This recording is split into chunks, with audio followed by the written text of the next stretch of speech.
A St. John Parish woman was hit by a car and left to die in the road.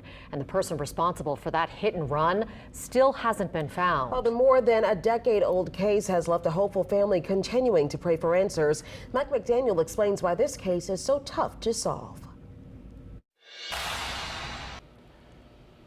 Family members of Dione Duhe are still trying to understand, 13 years later, why no one has come forward.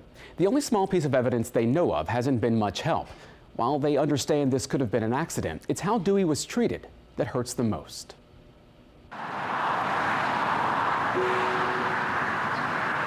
At Airline Highway and Bell Point Boulevard, just outside of Laplace, an intersection where the life of Dione Duhe came to a sudden stop on October 14th, 2009.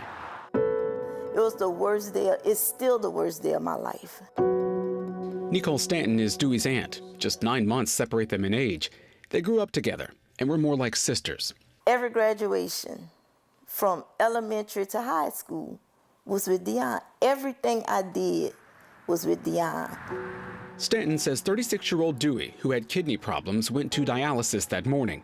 The machines at the clinic weren't working, so Duhe walked across Airline Highway to a service station. She was walking across to get a newspaper. It was 5:45 in the morning, and on her way back across to the dialysis, a car hit her while she was crossing the road. The driver kept going. 13 years later, the case remains unsolved. Many sleepless nights, many tears, heartache is still there because we have no clue. There aren't many clues at all. Stanton says the only thing found at the scene is a piece of plastic from a car headlight. Authorities believe it's from a dark-colored Ford Mustang, most likely between model years 1994 and 1998. Family members relive that day every time they see a car that matches that description. It's something that just nags at you, and you always wondering, is this the car?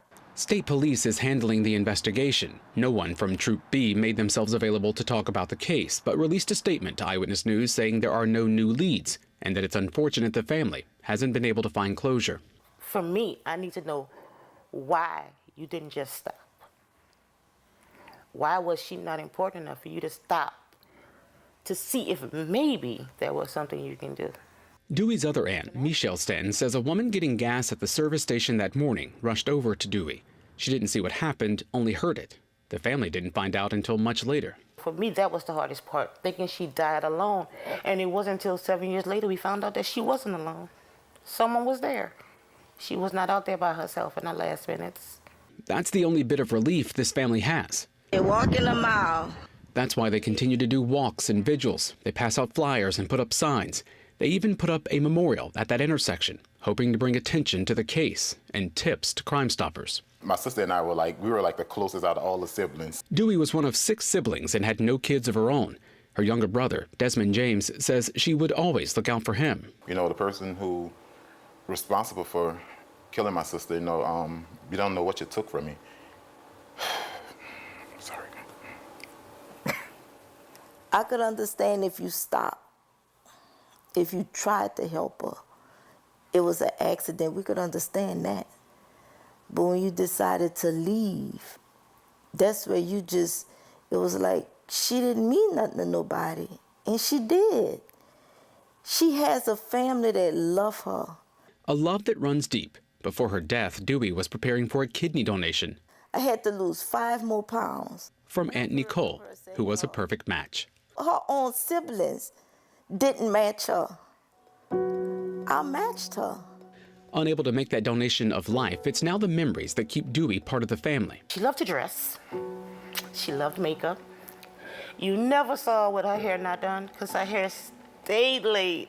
As days turn into weeks, weeks into months, and months into years, this family holds on to their faith in God and isn't giving up the hope they've had from day one. They just know it'll never be easy. We have to live with that every day, not knowing. It's something that eat at you. You don't forget it. You just have to learn to bear it. Family members say there are times when they put up flyers and signs only to find them torn down, leading them to believe there's some sort of connection. There is a $2,500 Crime Stoppers reward in this case. All information to Crime Stoppers is anonymous. Mike McDaniel, Eyewitness News. And join us every night this week on the Eyewitness News at 6 o'clock. Mike will bring us more stories of cold cases from around the area.